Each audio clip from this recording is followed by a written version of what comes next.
Hello, my name is Carl Jeffrey. I'm the publisher of Carbon Capture Journal in London, and welcome to our webinar where we're looking at interesting carbon capture and storage projects in the UK. Our webinar today is sponsored by Decarb Connect, so thank you for that. So you're going to hear first from Veri Energy, part of EnQuest. They're going to talk about their plans for CO2 injection off the Shetland Islands.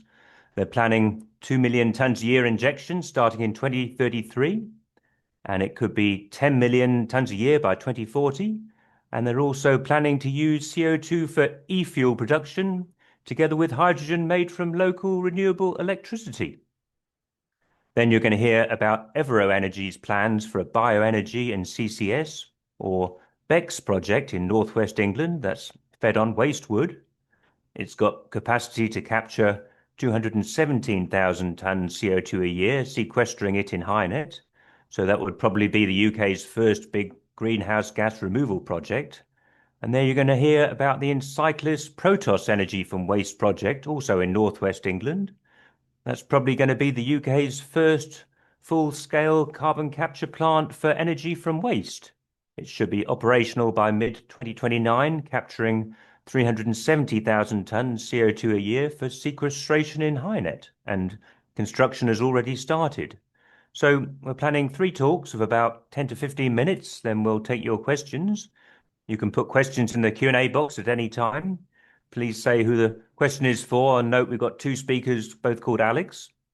Maybe the speakers can also provide written answers, and we're only going to take questions specifically about getting a better understanding of the projects. So let's go first to Edinburgh, and we're going to hear from Gavin Templeton, the CEO of Veri Energy. So Gavin, I'd like to invite you to start your talk.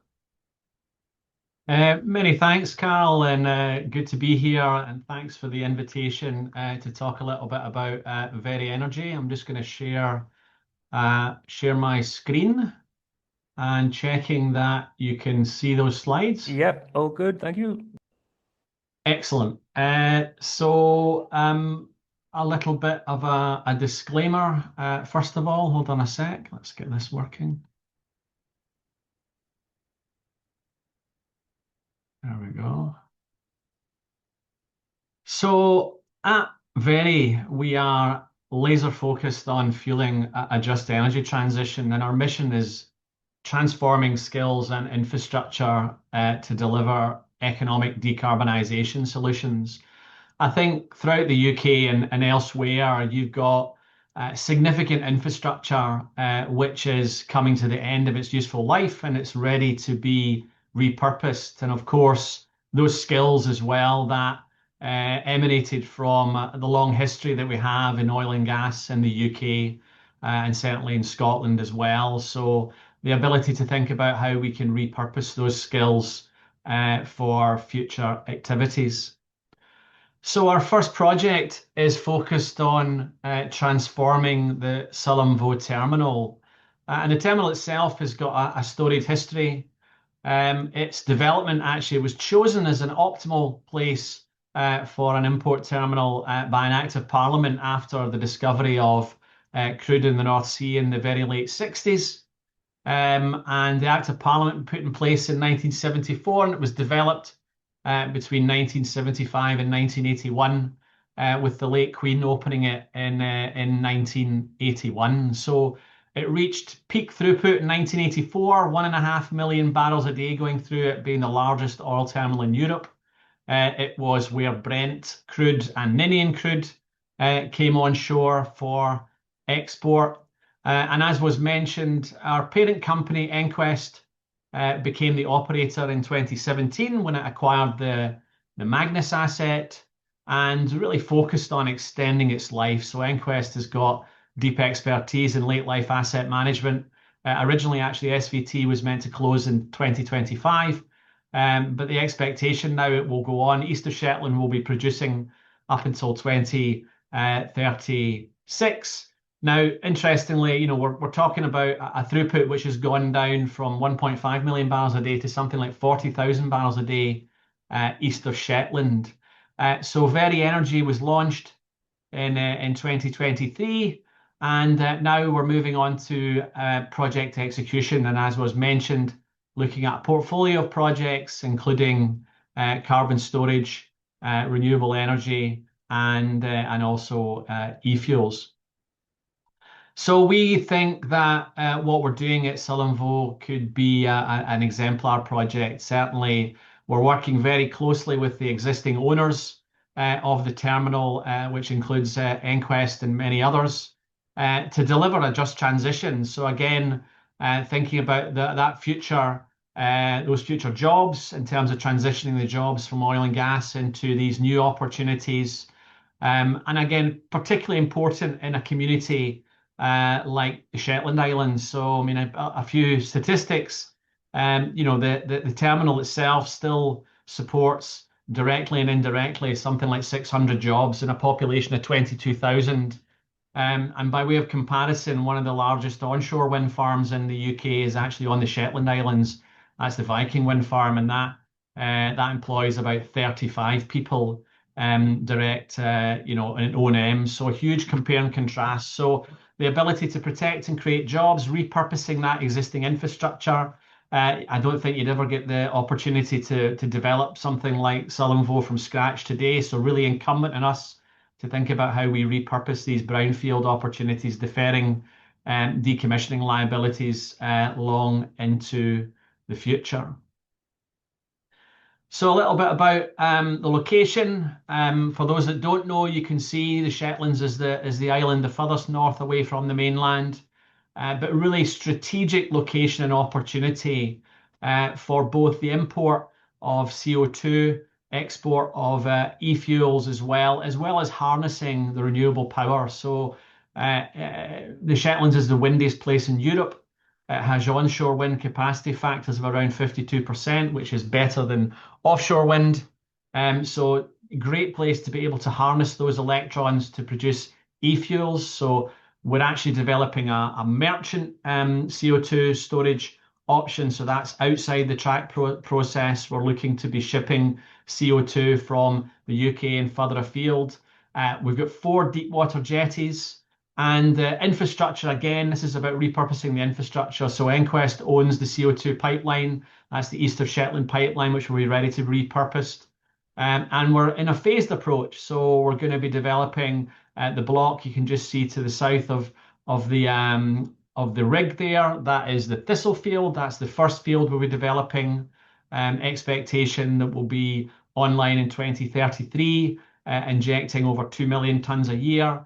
And then moving on to the Magnus field in the mid-2030s. So, we think there's a significant opportunity. We're working very closely, not only with UK emitters, but we're getting significant interest from EU emitters as well. We're only 100 kilometres further west than the Northern Lights. So a little bit about the site itself. We've started to identify where we can actually put the different pieces of kit. The first project actually that we're doing is a wind project, which is all around reducing the operating expenses, which we can do in the millions, given that wind resource, supporting prolonging the life of the asset. So it's both decarbonisation and reducing operating expenses. And then we've got those 4 deep water jetties, which used to house ultra large crude carriers, so the largest crude carriers known. So repurposing those both in terms of liquid CO2 import, but also e-fuels export going forward. So there's already a significant amount of decommissioning underway at the site. So we are starting to identify areas where we can put in liquid CO2 buffer storage. So that's the crude oil storage area. And the proposed location for a derivative plant. So that's the old stabilization facility. That's where 1.5 million barrels a day were processed. And that's actually being replaced by a new stabilization facility, which is going in just below where the location of the wind turbines is planned.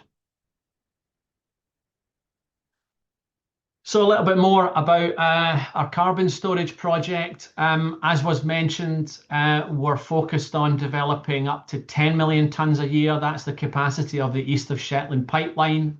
And that, there's a huge amount of capacity in and around the area. So we're not planning to stop at Magnus. There's other possibilities in sinks. So Obviously, the ETS alignment is in progress. I mentioned the interest that we're getting from Norwegian emitters, but also German emitters, Dutch emitters, Belgian emitters.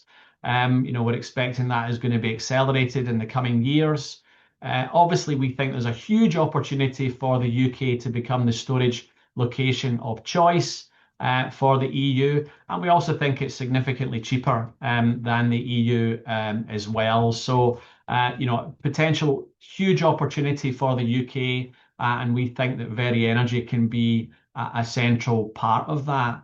And of course, we also think that the NPT, the non-pipeline transportation model, is inherently more resilient than the pipeline model, because if you have a problem at a store, you can redirect that CO2 to another store.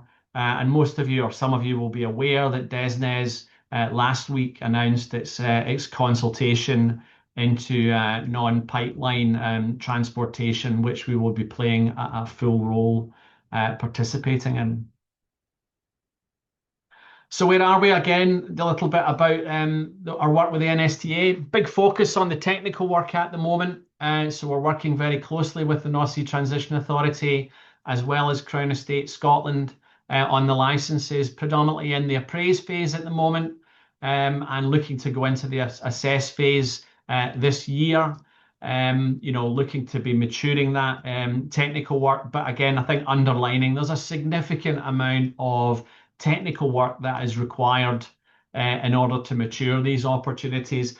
I think, from our perspective, we are seeing some delays on the commercial side. DESNZ has been pretty clear that there isn't going to be any more funding beyond what was announced for Track 1 until the next spending review in 2027. Hence, we're going to be taking advantage of the non-pipeline transportation consultation to demonstrate where we think the value for money for taxpayers is by further developing the merchant model. So that's going to be coming up and finalised. I think we'll be submitting that towards May of this year. So a little bit more in terms of the project scale and schedule. I mentioned Thistle injection only, 2 to 3 million tonnes a year, FID 2030, first injection 2033, then out to Magnus and further opportunities in the region, taking us up to that 10 million tonnes a year.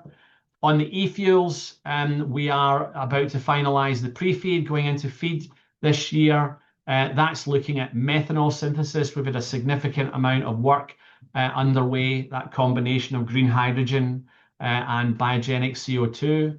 Again, we see those long-term synergies with our carbon storage project, but also that flexibility to potentially generate CDRs from storing that CO2 or potentially turning that CO2 into an e-fuel. Given the location, given the wind, we think there's going to be no better place to do that than in the Shetland Islands, and we're looking at opportunities as well to expand that into other locations in the north of Scotland. So we're already planning our second phase, which is looking at about 350 megawatts. I think interestingly, we have the potable water at site to be able to do that. Again, that's going to be a limiting factor for a lot of sites. So we're really excited about that opportunity, and then potentially harnessing some of that floating offshore wind, which is being in development off the east coast of Shetland.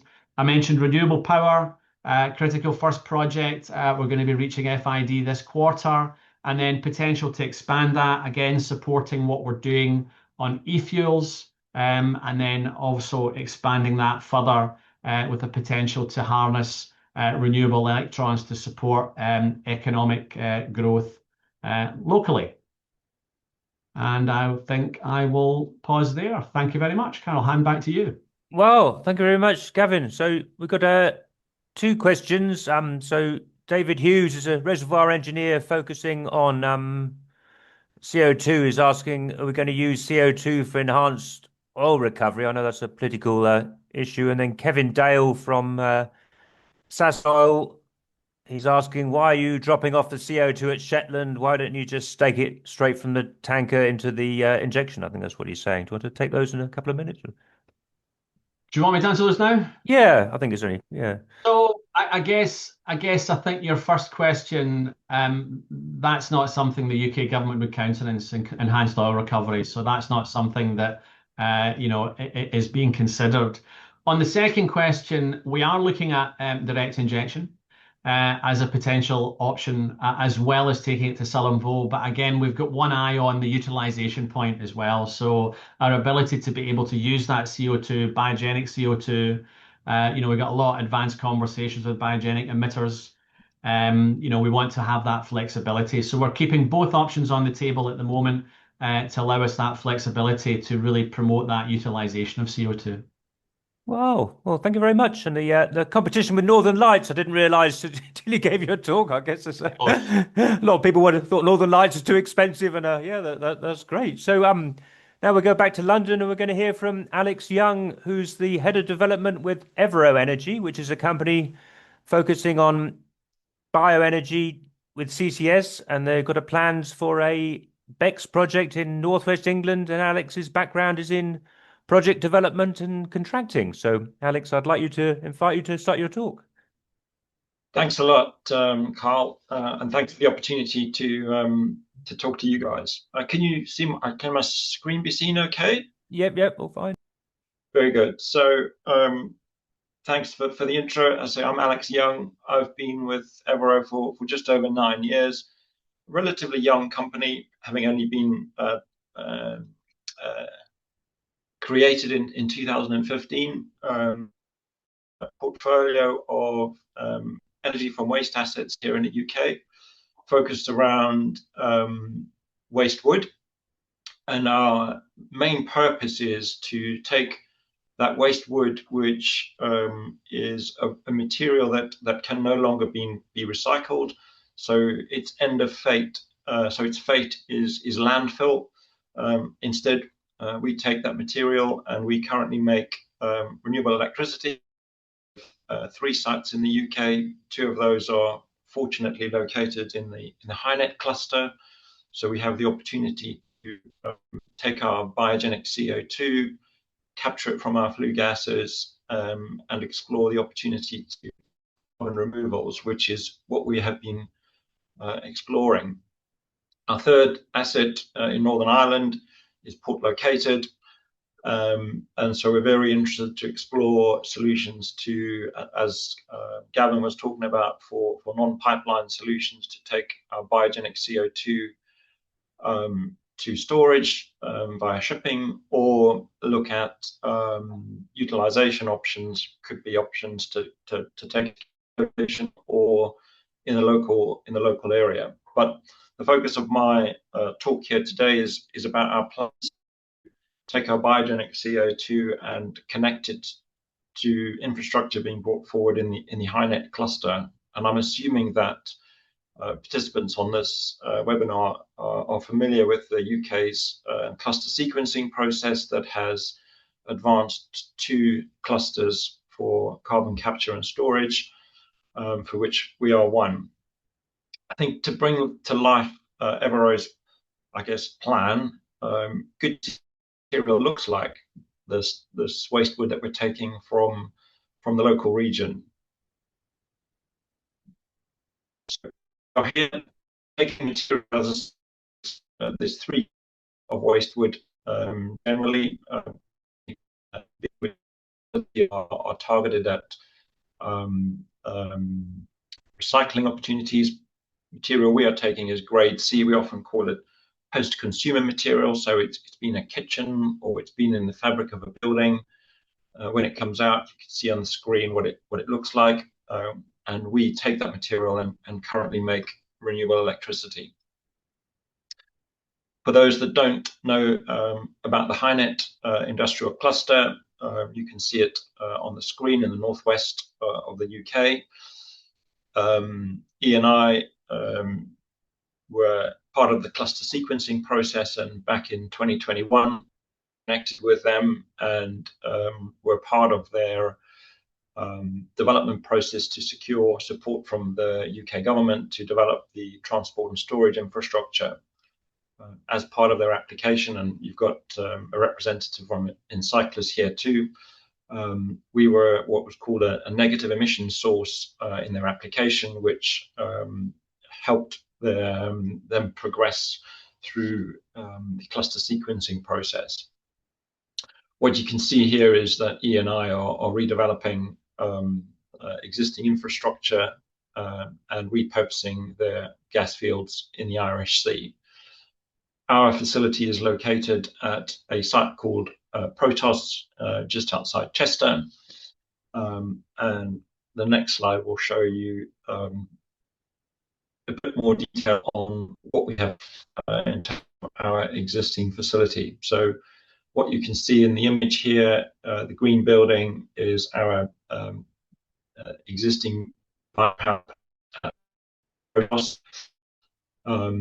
As I say, we started our development process back in 2020, identifying the opportunity to take biogenic CO2 from our flue gases.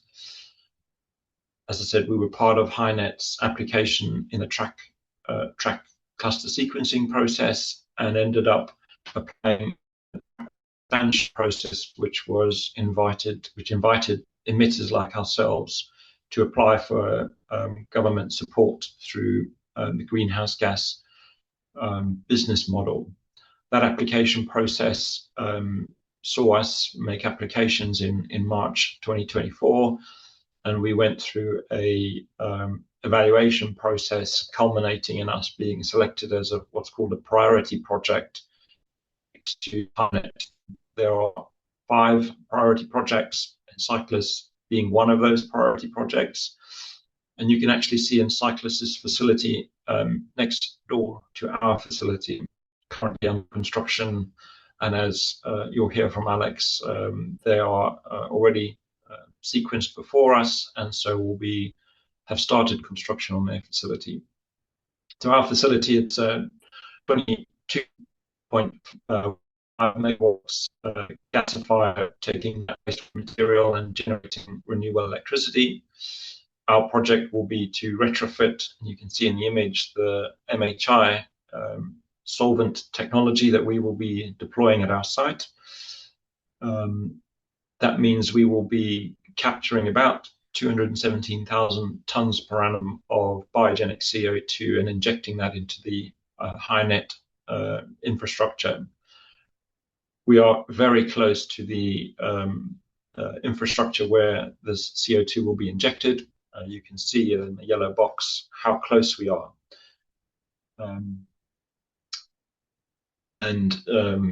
We are at the point of commencing our consenting processes whilst continuing our discussions and negotiations with government to deliver what we think will be the UK's first bioenergy with carbon capture and storage, or BECCS, to deliver carbon removals.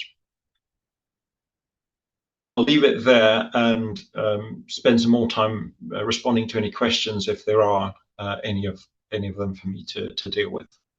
Yeah, thank you. Maybe your sound is coming out a little bit, but maybe if you stop screen sharing, it might be a better thing. There's one question from Kevin Dale is asking about the impurities generated from burning the waste products. He says it's not all wood. I don't know. It is all wood, but wood has a lot of impurities in it. Is it a wood? No, so typically our waste wood has about 3% impurities in it. And what you saw in the image was we have quite sophisticated flue gas cleaning equipment installed on our facility. And that flue gas cleaning equipment deals with all of those impurities that you might see in the flue gases. We have quite strict emission limit values that we need to adhere when we run the plant in power mode. So no issues. As I said, we've done a fair bit of discussions with our technology provider, MHI. No concerns from the constituents of our flue gases from their perspective. Oh, very good. And do you want to say something about the accounting? Because I mean, I suppose it's not like every CO2 ton that's made growing the tree, you can call that a negative, because there's also transportation and cutting down. And there's a question just come in here from Jun Ling Lee about the credits as well. How do you view that market, as Microsoft is the only large-scale buyer? How many credits you'll be generating? I don't know if you're involved in the credit side. Is that a Yes, so let's take the first question. As I said before, between 96 and 98% of our CO2 is biogenic. And so there's a small amount of impurities. So you would say that that's our biogenic CO2, and that's the material that we take advantage of in terms of revenue. There are various calculations when you're looking at monitoring, reporting, and verification around I guess, emissions in your upstream to your facility. So the material coming from the household recycling centers and other places where the waste arises before it gets to our facility. And then you have some accounting that you need to do around parasitic loads and the like. And as I said before, the 217,000 is net of all of those adjustments. And now moving on to the BECCS credits, or they're called CDRs, carbon dioxide removals. We are the path to selling those is in the voluntary carbon market, and the participant is right. Microsoft dominates that market, but there are other players who are emergent in that market as well. So we're very keen to ensure that that market develops in line with ambitions, as is the UK government, because the greenhouse gas business model that we will be taking advantage of is a contract for difference that uses the voluntary carbon market as our reference price. In fact, I've got a slide that shows this. Perhaps I'll put that on the screen so people can see it. It'll make it a bit easier to get the principles across. Yeah, Jun Ching, I've just looked at your LinkedIn page. I see you're an analyst with Rystad in Oslo, so you probably know more about this than all of us. But This shows how the business work. You have the black dotted line is the pricing in the voluntary carbon market. The line number 3 is the strike price that we hope to achieve with government through negotiations that we will have over the coming months. And what that does sets a revenue certainty of the project over 15 years. And it's that revenue certainty that will allow us to raise the capital to develop or to finance the project. And what you can see in illustrated by the number 2 is the difference payment from what we would get from selling our CDRs in the voluntary carbon market relative to the strike price that we get from government. And what you can see based on the projections we have, we think that based on our analysis of strike prices, we'll see a scenario in about year 10 where the market price will be above our strike price. And in those scenarios, we would pay government back.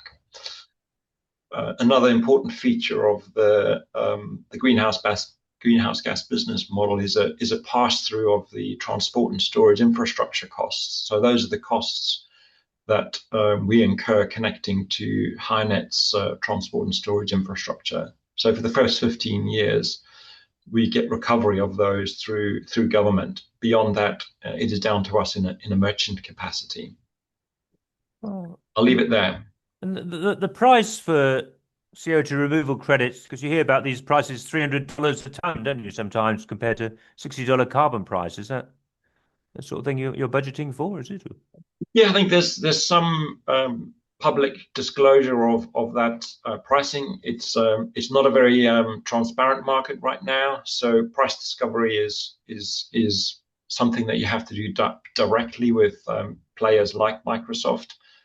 But we are encouraged that it is a market where there's growing interest.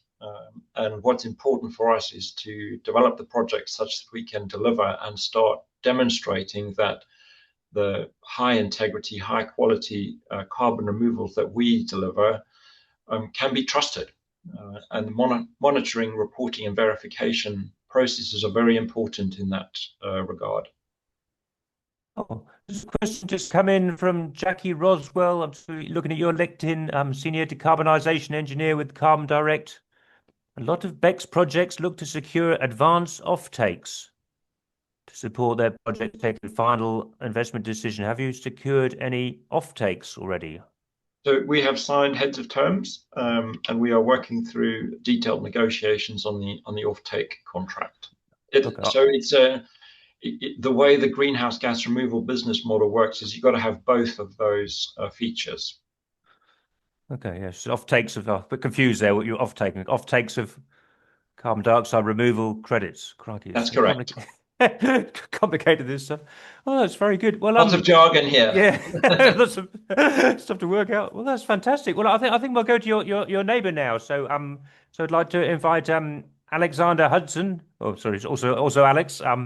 So he's from Encyclis, as you saw, as next door. But this is energy from waste project. So we're looking at waste, not wood. Alex has been working on this for 2 to 3 years, including the work to get the final investment decision in September 2025. So I'd like to invite you to start, Alex. Cheers. Thanks, Carl. Thank you very much. Is my screen displaying well? Yep, very good. Brilliant. Okay, thank you. Thanks again for the opportunity to join. It's been really great to hear from Gavin and Alex. There's clearly a huge number of exciting developments in the UK and worldwide on the carbon capture side. So my name is Alex Hudson. I'm part of the decarbonisation team at Encyclis, and we are turning our vision for carbon capture into reality at our Protos plant. It's been a real career highlight for me to have the opportunity to work on this, and I do appreciate the chance to share some details about the project with you today. As a company, Encyclis is a pure play developer of energy recovery facilities, also known as energy from waste. We currently have 4 projects that are operating. Dublin lit up in festive lights. Rookery in the centre image is close to Milton Keynes in Bedfordshire. Newhurst to the right is in Leicestershire, and Earlsgate is up in Grangemouth in a joint venture with Brockwell Energy. Protos, the plant where we are adding carbon capture, is under construction close to Liverpool Bay, and we also have one other plant, Walsall, that is being built. Thinking about the journey that our industry is on, we had a first generation of projects that focused on providing the essential public service of diverting waste, non-recyclable black bin waste from landfill or from being exported overseas. Where we are today is that we are delivering a second generation of projects that are really optimizing how we recover resources, and that breaks down into 3 aspects.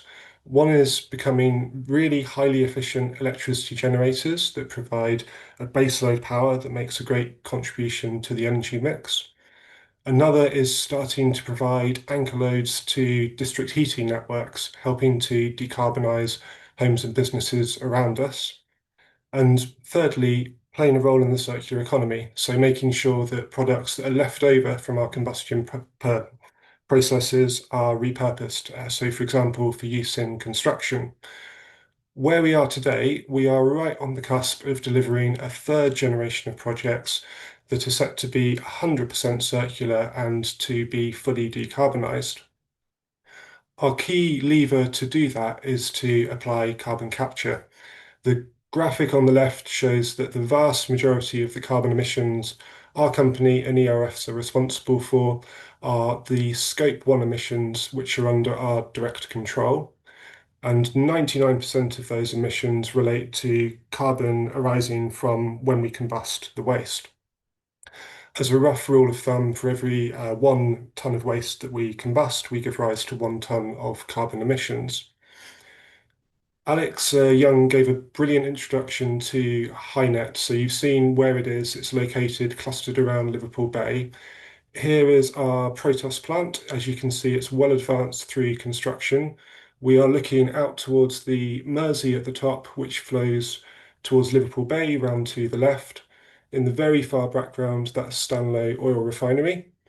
We are very lucky that the HyNet pipeline runs curving around by the Mersey, and we are very close to it, again, as you've also seen from Alex's presentation.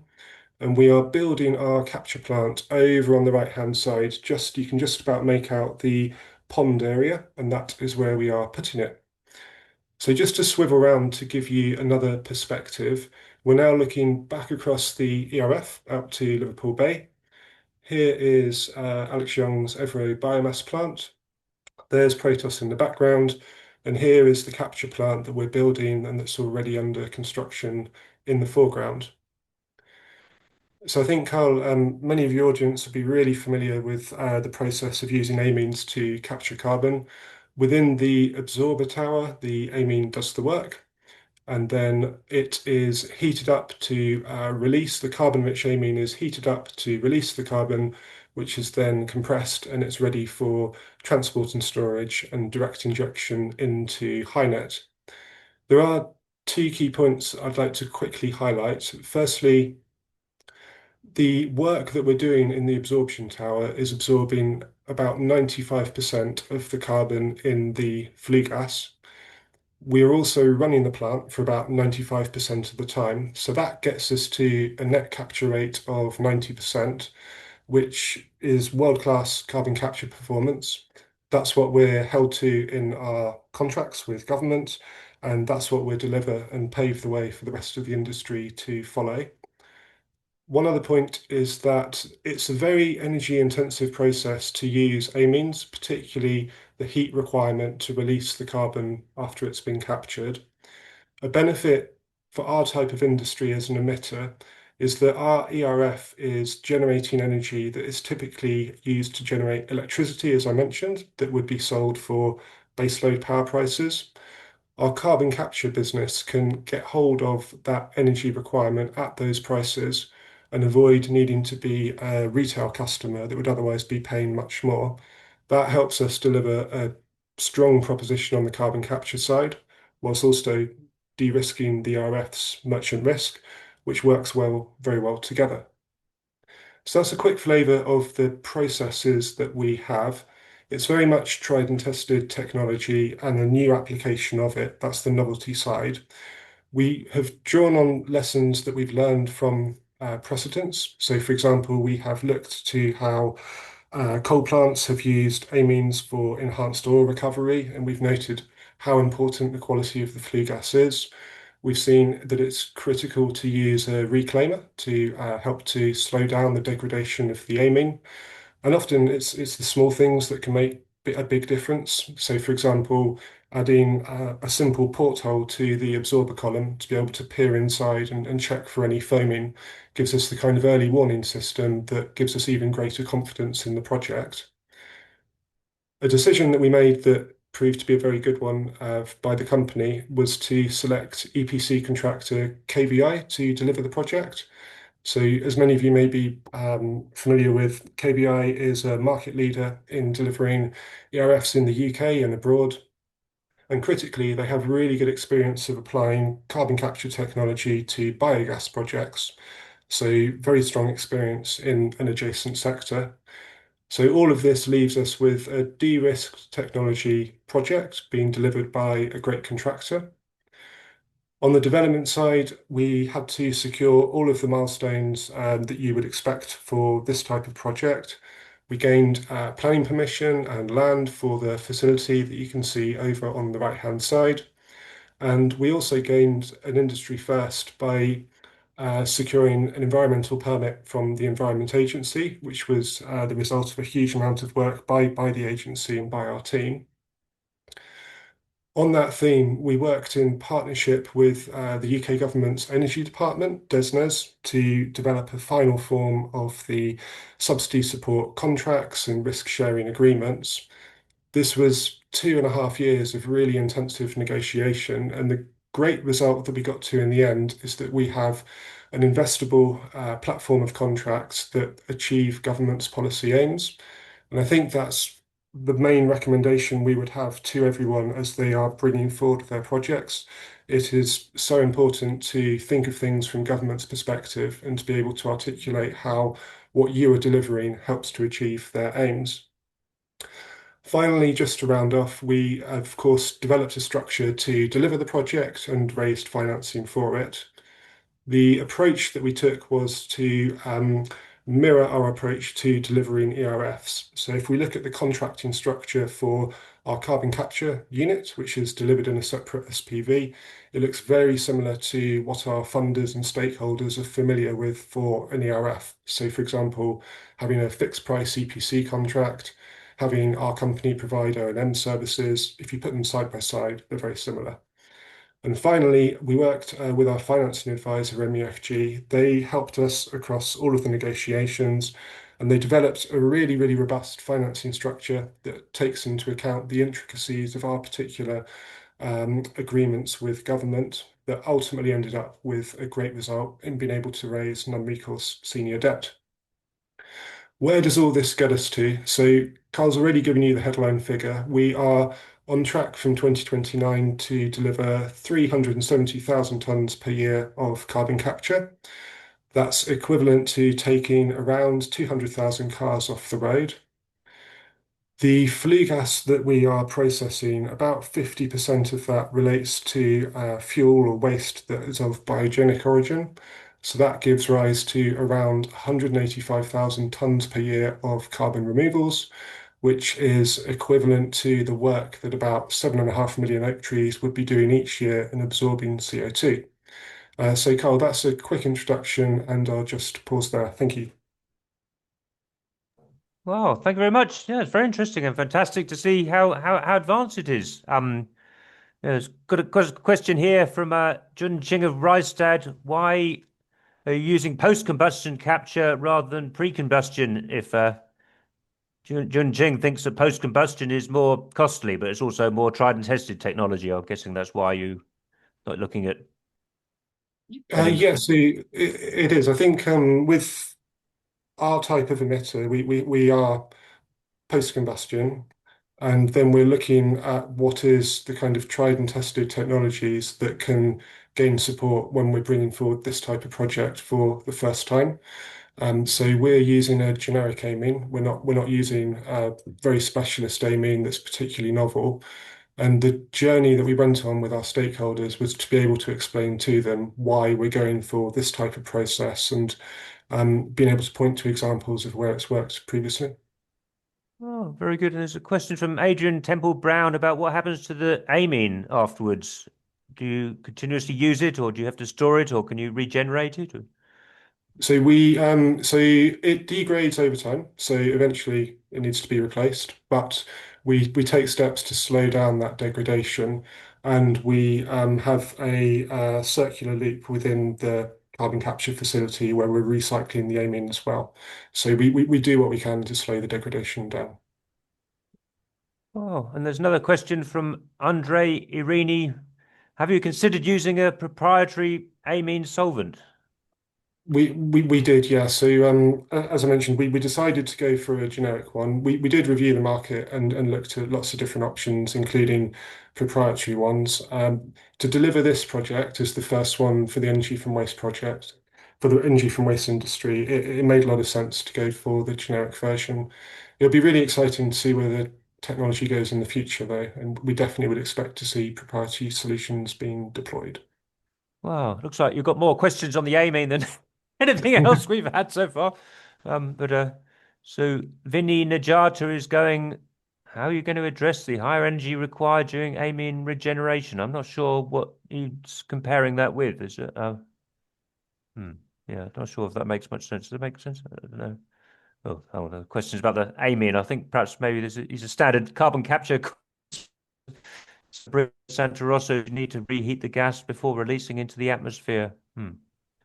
So no, it's effectively it's coming out of the top of the absorber column.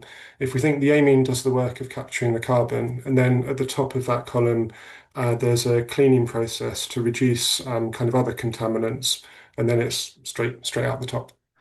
Oh, very good. And Sylvie Baggio is asking, is there synergies with your carbon capture units with Evero? I don't know why you. I mean, you're sharing the same HyNet pipe, but I don't know.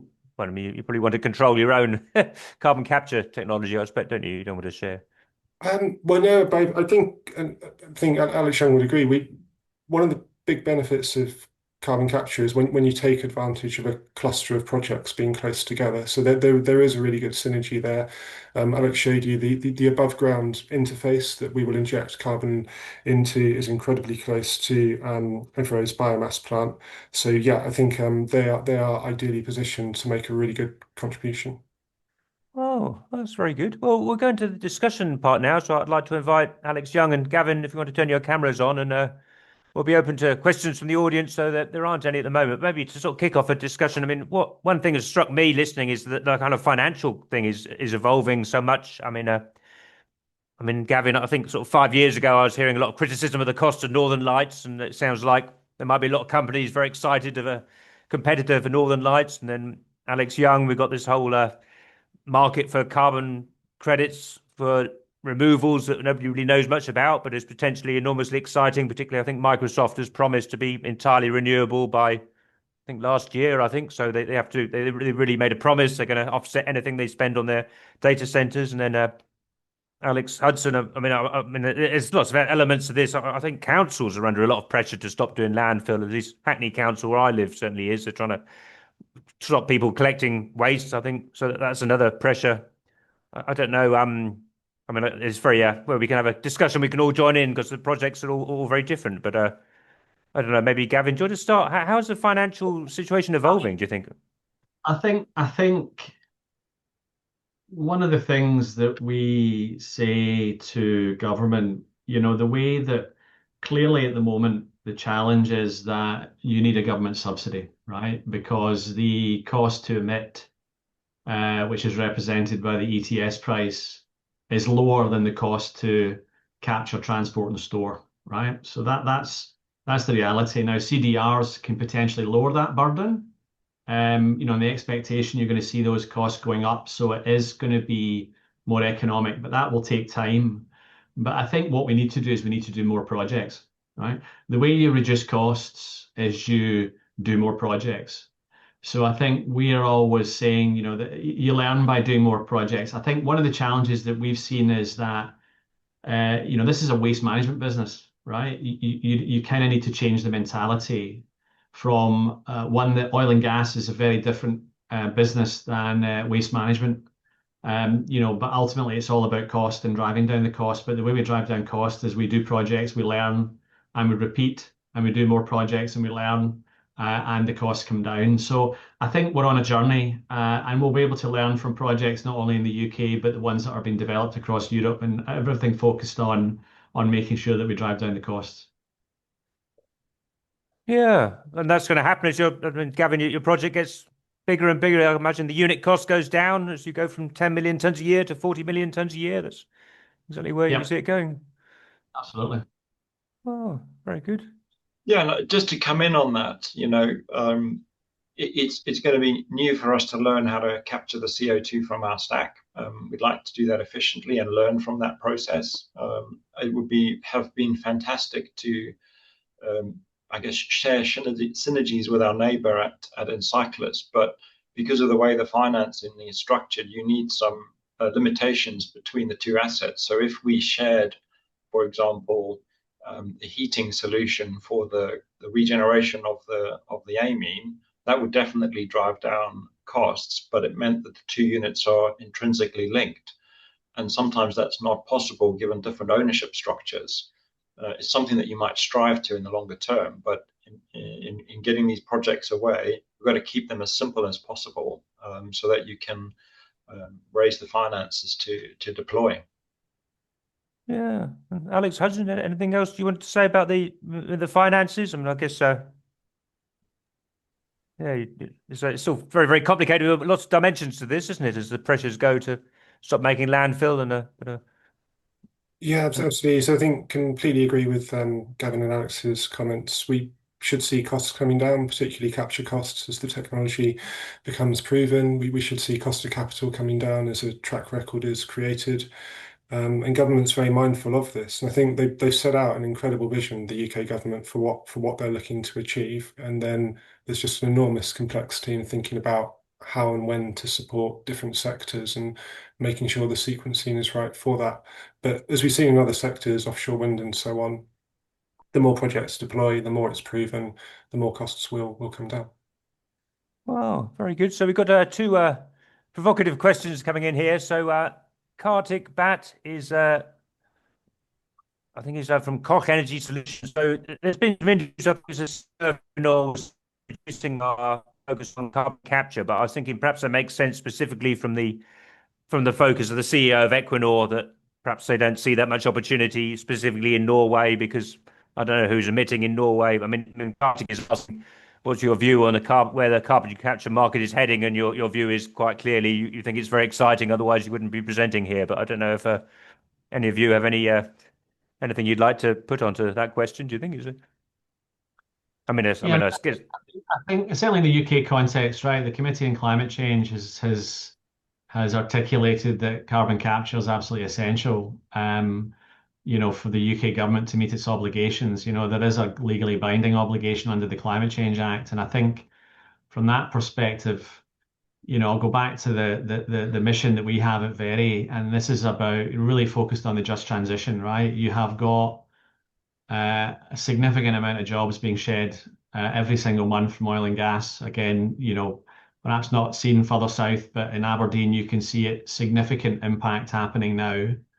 So we have an opportunity to build expertise, which we can retain those skills and potentially transform those skills. So, we are keen to see those projects accelerate. It is essential for climate solutions. It's potentially a new export industry for the UK.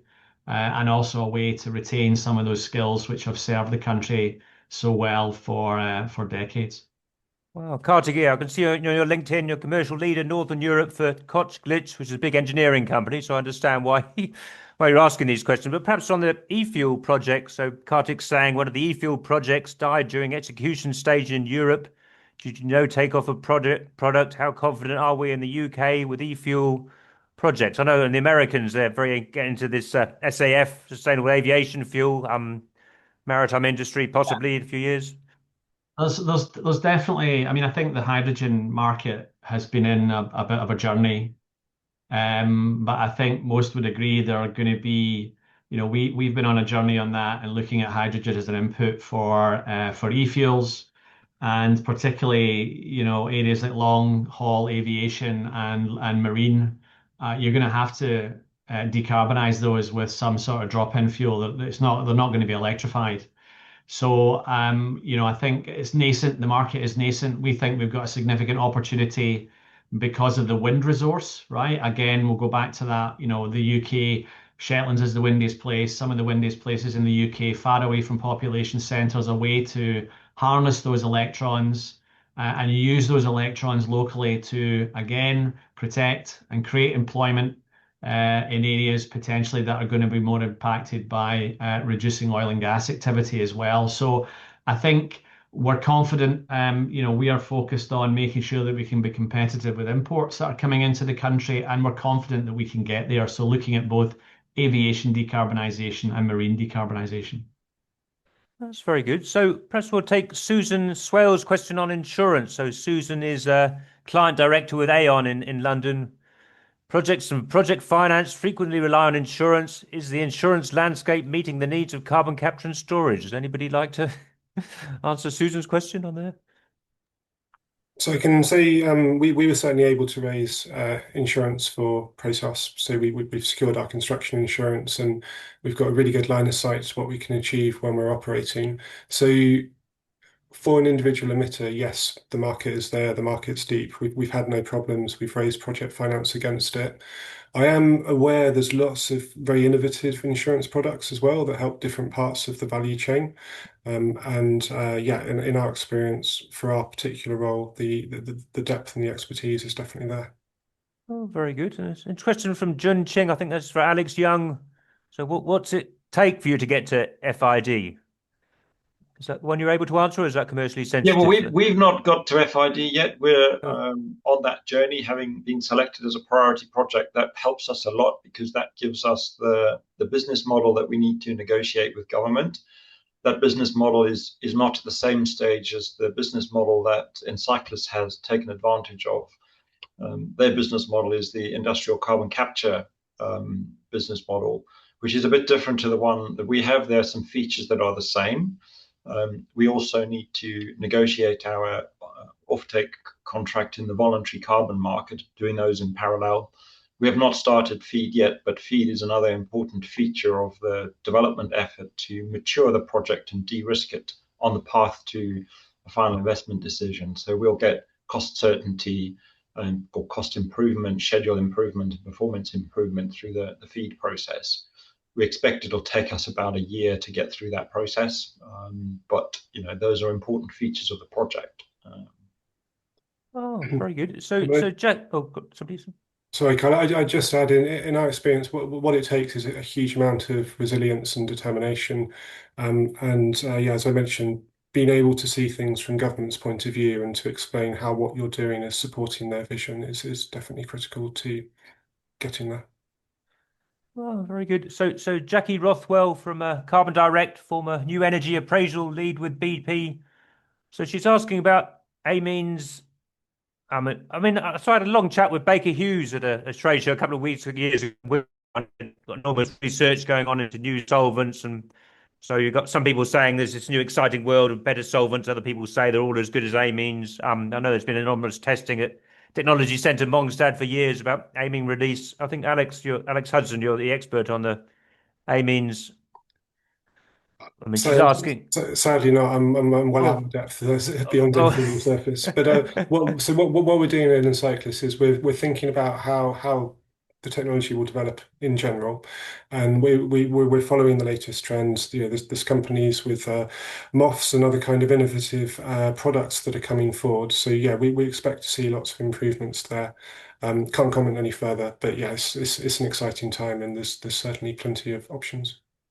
Yeah, as far as she's asking about research to quantify contaminant generation and mitigation. I think you're using Mitsubishi Heavy Industries for the capture technology. I know they've been doing research for maybe 20 years, probably longer than anybody, isn't it? We are using MHI, and as a technology provider or licensor, they've got the most deployment of their technology in the marketplace. It was one of the reasons we selected them. They know this world very well. If you've got technical questions, they're probably the best folk to answer those rather than us as project developers. But you're right, it is a really important feature of the project to have a really good understanding, and the environmental permitting process goes through a lot of information disclosure to the authorities who determine the permits, and they wouldn't give you a permit if they hadn't got confidence in the solution that you were putting forward. Wow, well, that's fantastic. Well, we've got 2 minutes left. I'm dying to ask Gavin if you can give us a storage price. Is that? I guess it's too early, is it? Well, perhaps you don't want to say. Yeah, I think we're working actually closely with both emitters and transport, and we think we are competitive versus the competition. I gave you a kind of 20% less than EU stores, but it's a work in progress, right? A lot of this is first of a kind, second of a kind. At the moment, the majority of those costs is still around the capture element as well, and then there's obviously we're hearing that from both Alex's in terms of the amount of work that's going into that. So I think we think this is going to be. I think I'll just say it's better value for money for the taxpayer going forward than the track process we would think. So I'll leave it at that.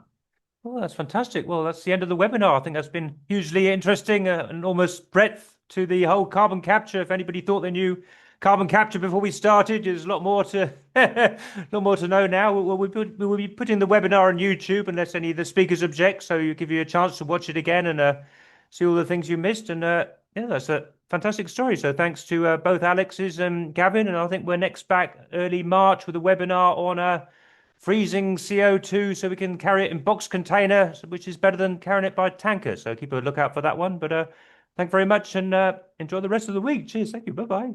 Thanks, Carl. Thanks a lot.